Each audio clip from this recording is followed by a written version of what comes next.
ছাদ হচ্ছে, এরকম সুন্দর ব্যবস্থা করবে।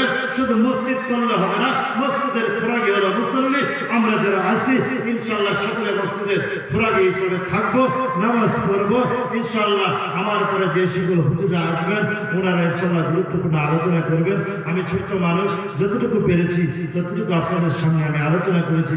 আমি আগে থেকে প্রস্তুতি গ্রহণ করি নাই, কারণ হলো অনেক জায়গার ভিতরে এই যে আল্লাহ যেটা, এটা আমি নিজেও পড়ে, এটা পড়তে তো অনেক সময় কাটাই দিয়ে, বা বিভিন্ন রকমের কিচ্ছা কাহিনী বলতে বলতে সময় কাটাই দিয়ে, ওইটা আমার অভ্যাস না। আমি ওরকম মানে জিকির আমি পারি না বা করিও না।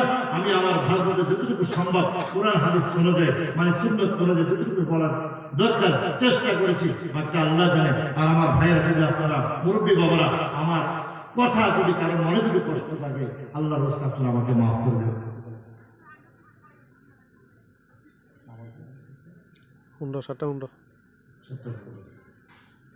চিন্তা করছেন না, সময় আর কি বাড়া দিচ্ছে। কারণ কি জানেন, সময় যদি কম থাকে আলোচনাটা গুছিয়ে একটু তেরাবেলা লাগে যায়। সময় যদি লম্বা থাকে তাহলে আলোচনা করতে বক্তার কাছেও ভালো লাগে, শ্রোতাদের কাছেও ভালো লাগে। আমার ভাইরা বন্ধুরা, সময় কত ভাইয়া? 15 মিনিট। যাক, আরো 10-15 মিনিট সময় পেয়েছি। তারপর মনে হয় 7:30টায় নামাজ পড়ে আর কি। তাহলে আপনাদের ভাগ্য ভালো না আমারও ভাগ্য ভালো, বেটা আমার ভাগ্য ভালো, সবারই ভাগ্য ভালো, সবার ভাগ্য ভালো। আলহামদুলিল্লাহ, আল্লাহ পাক আমাদেরকে কবুল করুক, সকল বলুন আমিন। আর একটু দরুদ করেন, আল্লাহুম্মা সাল্লি আলা সাইয়্যিদিনা মাওলানা মুহাম্মাদ ওয়া আলা আলি সাইয়্যিদিনা মাওলানা মুহাম্মাদ। আমরা সবাই দুরূদ পড়ে পাওনা তারা গেলামে, আমাদের দুরূদ পৌঁছায়া দিয়া গো ওই যে নবীর রওজায়।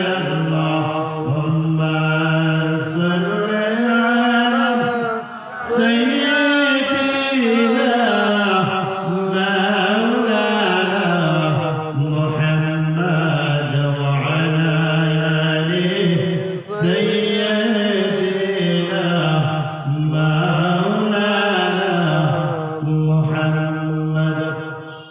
আমার ভাইরা বন্ধুরা, আমার নবী, আপনার নবী সরদার দু আলম জনাবে মুহাম্মদুর রাসূলুল্লাহ সাল্লাল্লাহু আলাইহি ওয়াসাল্লাম কেমন ন্যায় বিচারক ছিলেন এই সম্পর্কে একটা ঘটনা বলে। আমার ভাই বন্ধুরা, আল্লাহর নবী সাল্লাল্লাহু আলাইহি ওয়াসাল্লাম তিনার বংশের থেকে একজন মহিলা, যার নাম ছিল হযরত ফাতিমা রাদিয়াল্লাহু তাআলা আনহা। কি ছিল? হযরত ফাতিমা রাদিয়াল্লাহু তাআলা আনহা। আমার ভাইরা বন্ধুরা, আল্লাহর নবী সাল্লাল্লাহু আলাইহি ওয়াসাল্লাম তিনার মেয়ের নাম ছিল ফাতিমা। কি ছিল? তিনার মেয়ের নাম ছিল ফাতিমা। তিনার মেয়ে নয়, অন্য একজন ফাতিমা নামক মহিলা। ওই রাসূল সাল্লাল্লাহু আলাইহি ওয়াসাল্লামের বংশের একজন মহিলা, অর্থাৎ কুরাইশ বংশের মহিলা, তখন মক্কাতে চুরি করেছিল।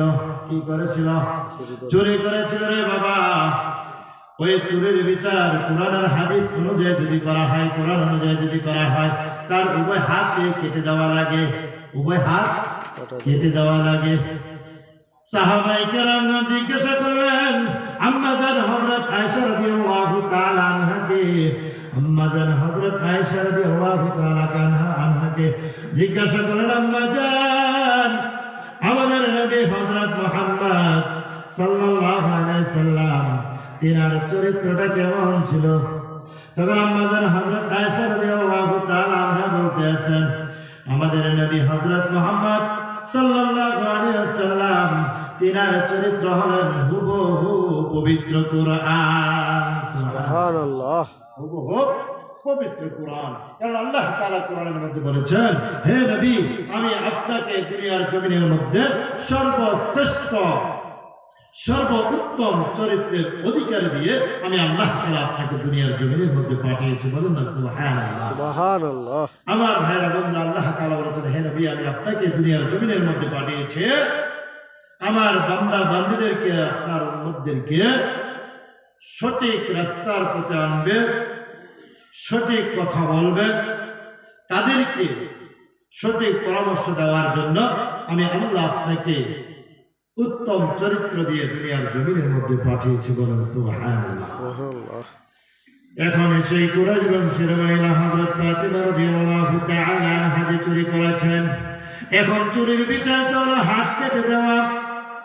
তখন সাহাবায়ে কেরামগণ বসলেন মসজিদের ভিতরে বসে পরামর্শ করতে লাগলেন, ওই কুরাইশ বংশের মহিলা ফাতিমার যদি হাত দুটো কেটে দেওয়া হয়, যদি হাত কেটে দেওয়া হয় তাহলে নবীর বংশের দুর্নাম হবে, কুরাইশ বংশের দুর্নাম হবে, নবীজির দুর্নাম হবে। এখন যদি ওই ফাতিমা নামক মহিলার হাত না কেটে যদি হাতের একটা আঙ্গুল কেটে দেওয়া হয় তাহলে তো বিচারটা একটু হালকা হবে, ঠিক কিনা? বিচারটা একটু হালকা হবে। তখন সাহাবায়ে কেরামগণ চিন্তা করতে লাগলো, যদি হাতের একটা আঙ্গুল কেটে দেওয়া হয় তাহলে তো বিচারটা একটু হালকা হবে, আল্লাহ নবী সাল্লাল্লাহু আলাইহি সাল্লামের মান সম্মানটা একটু থাকবে, কুরাইশ বংশের ইজ্জতটা একটু থাকবে। এই কথা সাহাবায়ে কেরামগণ পরামর্শ করলো, করার পরে বলতেছে কে নবী করিম সাল্লাল্লাহু আলাইহি সাল্লামের নিকট গিয়ে কথাটা বলবে, কেউ সাহস করে না। তখন সাহাবায়ে কেরামগণ দেখতেছেন হযরত আবু বকর সিদ্দিক রাদিয়াল্লাহু তাআলা আনহু, তিনি ছিলেন আল্লাহ নবী সাল্লাল্লাহু আলাইহি সাল্লামের সাথে একেবারে ঘনিষ্ঠ, একেবারে ফ্রি। তখন সাহাবায়ে কেরামগণ চিন্তা করলেন আবু বকর ছাড়া কেউ নবীকে এই কথাটা বলতে পারবে না।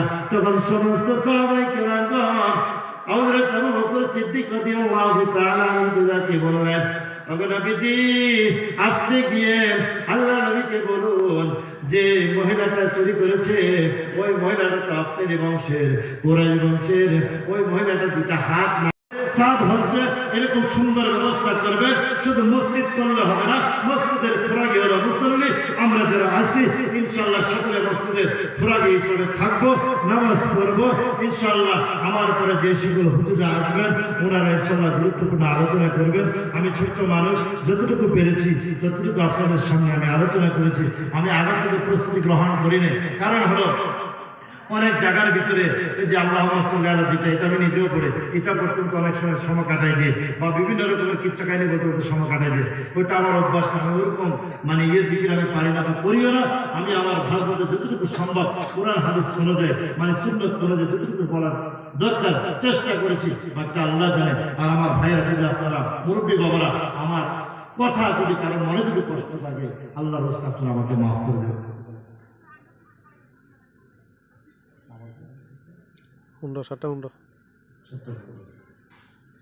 চিন্তা করছেন না সময় আর কি বাড়া দিচ্ছে, কারণ কি জানেন, সময় যদি কম থাকে আলোচনাটা বসে তেরা বেলা লাগে যায়, সময় যদি লম্বা থাকে তাহলে আলোচনা করতে বক্তার কাছেও ভালো লাগে, শ্রোতাদের কাছেও ভালো লাগে। আমার ভাইরা বন্ধুরা, তাহলে সময় কত পেয়ে 15 মিনিট, যাক আর 10-15 মিনিট সময় পেয়েছি। তবে মনে হয় 7:30টায় নামাজ পড়ে আর কি। তাহলে আপনাদের ভাগ্য ভালো না আমারও ভাগ্য ভালো, কথা আমার ভাগ্য ভালো, সবারই ভাগ্য ভালো, আর সবার ভাগ্য ভালো। আলহামদুলিল্লাহ, আল্লাহ পাক আমাদেরকে কবুল করুক, সকল বলুন আমিন। আর একটু দরুদ করেন, আল্লাহুম্মা সাল্লি আলা সাইয়্যিদিনা মাওলানা মুহাম্মাদ ওয়া আলা আলি সাইয়্যিদিনা মাওলানা মুহাম্মাদ আমরা সবাই দরুদ পড়ে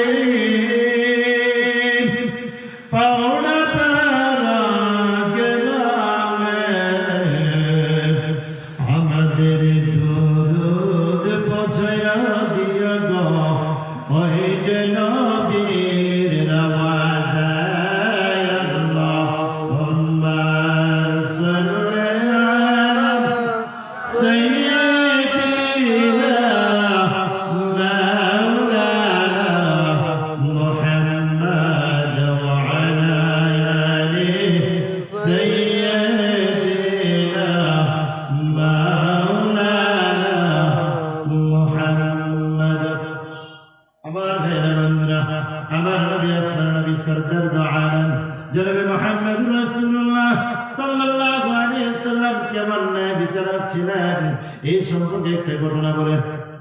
আমার ভাই বন্ধুরা, আল্লাহর নবী সাল্লাল্লাহু আলাইহি ওয়াসাল্লাম তিনার বংশের থেকে একজন মহিলা, যার নাম ছিল হযরত ফাতিমা রাদিয়াল্লাহু তাআলা আনহা।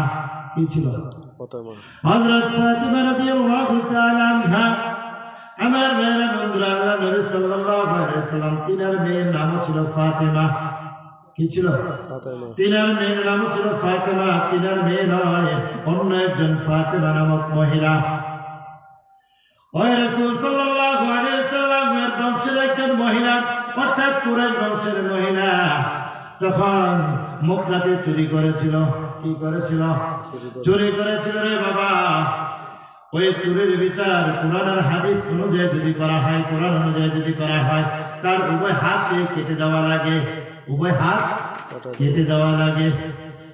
সাহাবায়ে কেরামগণ জিজ্ঞাসা করলেন আম্মা জান হযরত আয়েশা রাদিয়াল্লাহু তাআলা আনহাকে, আম্মা জান হযরত আয়েশা রাদিয়াল্লাহু তাআলা আনহাকে জিজ্ঞাসা করলেন, আম্মা জান, আমাদের নবী হযরত মুহাম্মদ সাল্লাল্লাহু আলাইহি সাল্লাম তিনার চরিত্রটা কেমন ছিল? তখন আম্মা জান হযরত আয়েশা রাদিয়াল্লাহু তাআলা আনহা বলতেছেন, আমাদের নবী হযরত মুহাম্মদ সাল্লাল্লাহু আলাইহি ওয়াসাল্লাম তিনার চরিত্র হলেন হুবহু পবিত্র কুরআন। সুবহানাল্লাহ। হুবহু পবিত্র কুরআন। কারণ আল্লাহ তাআলা কোরআনের মধ্যে বলেছেন, হে নবী, আমি আপনাকে দুনিয়ার জমিনের মধ্যে সর্বশ্রেষ্ঠ সর্বোত্তম চরিত্রের অধিকারী দিয়ে আমি আল্লাহ তাআলা আপনাকে দুনিয়ার জমিনের মধ্যে পাঠিয়েছি। বলুন না সুবহানাল্লাহ। সুবহানাল্লাহ। আমার ভাইরা বন্ধুরা, আল্লাহ তাআলা বলেছেন, হে নবী, আমি আপনাকে দুনিয়ার জমিনের মধ্যে পাঠিয়েছি আমার বান্দা বান্দীদেরকে, আপনার উম্মতদেরকে সঠিক রাস্তার পথে আনবে, সঠিক কথা বলবে, তাদেরকে সঠিক পরামর্শ দেওয়ার জন্য আমি আল্লাহ আপনাকে উত্তম চরিত্র দিয়ে দুনিয়ার জমিনের মধ্যে পাঠিয়েছি। বলেন সুবহানাল্লাহ।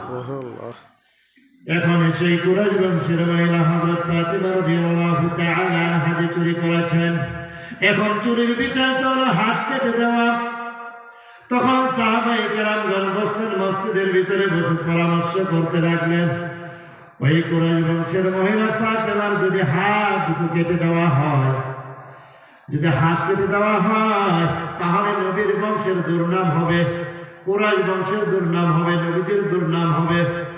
এখন যদি ওই ফাতিমা নামক মহিলার হাত না কেটে যদি হাতের একটা আঙ্গুল কেটে দেওয়া হয়, তাহলে তো বিচারটা একটু হালকা হবে। ঠিক কিনা? বিচারটা একটু হালকা হবে না? তখন সাহাবায়ে কেরামগণ চিন্তা করতে লাগলো, যদি হাতের একটা আঙ্গুল কেটে দেওয়া হয়, তাহলে তো বিচারটা একটু হালকা হবে, আল্লাহ নবী সাল্লাল্লাহু আলাইহি সাল্লামের মান সম্মানটা একটু থাকবে, কুরাইশ বংশের ইজ্জতটা একটু থাকবে। এই কথা সাহাবায়ে কেরামগণ পরামর্শ করলো, করার পরে বলতেছে, কে নবী করিম সাল্লাল্লাহু আলাইহি সাল্লামের নিকট গিয়ে কথাটা বলবে? কেউ সাহস করে না। তখন সাহাবায়ে কেরামগণ দেখতেছেন হযরত আবু বকর সিদ্দিক রাদিয়াল্লাহু তাআলা আনহু, তিনি ছিলেন আল্লাহ নবী সাল্লাল্লাহু আলাইহি সাল্লামের সাথে একেবারে ঘনিষ্ঠ, একেবারে ফিরে।